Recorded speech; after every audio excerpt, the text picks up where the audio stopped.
তিতাবৰত ভয়ংকৰ ঘটনা সংঘটিত হৈছে এটা ভয়ংকৰ ঘটনা সংঘটিত হৈছে তিতাবৰত আৰু যেটো ঘটনাৰ পিছত আতংকিত হৈ পৰিছে সকলো দৃশ্য দেখুৱাব বিচাৰিছো এই মুহূৰ্তত কেনেকুৱা পৰিস্থিতিৰ সূচনা হৈছে তিতাবৰত ভয়ংকৰ অৱস্থা এই মুহূৰ্তত দেখিবলৈ পোৱা গৈছে উল্লেখ যে তিতাবৰৰ পৰিস্থিতি অত্যন্ত ভয়ংকৰ হৈ পৰিছে আমি সেই দৃশ্য আপোনালোকক এই মুহূৰ্তত দেখুৱাইছো তিতাবৰৰ বৰহুলাৰ জেজিএছত ভয়ংকৰ অগ্নিকাণ্ড কোলা ধোঁৱাৰে আৱৰি ধৰিছে সমগ্ৰ অঞ্চল অগ্নিকাণ্ডত এজন ওএনজিচিৰ কৰ্মচাৰী অগ্নিদগ্ধ হৈছে ৰাহুল দত্ত নামৰ এগৰাকী অভিযন্তা অগ্নিদগ্ধ হৈ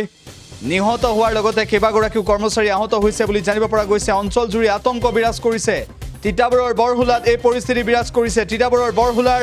বৰ্তমান পৰিস্থিতি কেনেকুৱা সেয়া আমি আপোনালোকক জনাবলৈ চেষ্টা কৰিছো আৰু দৃশ্যাংশও দেখুৱাইছো উল্লেখ যে পুনৰবাৰ ভয়ংকৰ কাণ্ড সংঘটিত হৈছে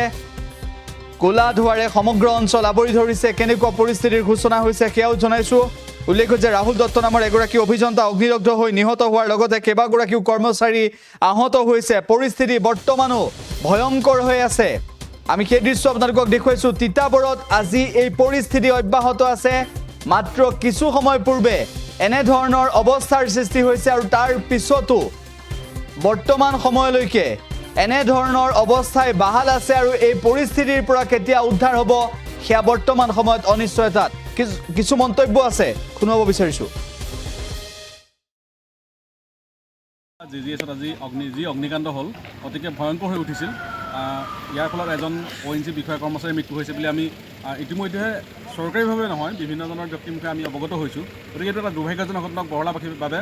আজি 10-12 বছৰ আগতো বৰহলাত এনেকুৱা এটা ভয়ংকৰ অগ্নিকাণ্ড হৈছিল ইয়াৰ মূল কাৰণ আছিল ONGCৰ ওপৰ বিষয়ববীয়াসকলৰ কামৰ গাফিলতি তেখেতলোকে বৰহলাৰ পৰা অকল শোষণহে কৰি আছে বৰহলা যেনেধৰণে আধুনিকৰণ কৰিব লাগিছিল জিজিএছটো উন্নতিকৰণ কৰিব লাগিছিল তেওঁলোকে উন্নতি নকৰাৰ ফলতে আজি এইটো অৱস্থা হ'বলৈ পাইছে আৰু আমি এই বিষয়ে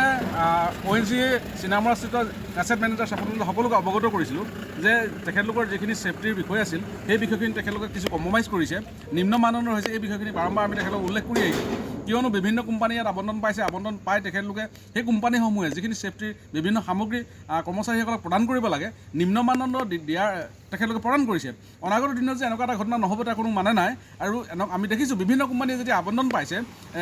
ONGC ভিতৰৰ কামসমূহ তেখেতলোকে যিসমূহ যোগ্যতাৰ প্ৰয়োজন হয় যোগ্যতা নথকা ব্যক্তিকো ইয়াত এপইণ্টমেণ্ট কৰিছে গতিকে অনাগত দিনত এনেকুৱা ঘটনা আৰু হ'বলৈ আছে সেয়েহে আমি ONGC বিষয়ববীয়াসকলক আহ্বান জনাইছোঁ যাতে মানুহৰ জীৱনক লৈ হেতালি নাখায় তেখেতলোকে যিখিনি আইন কানুন আছে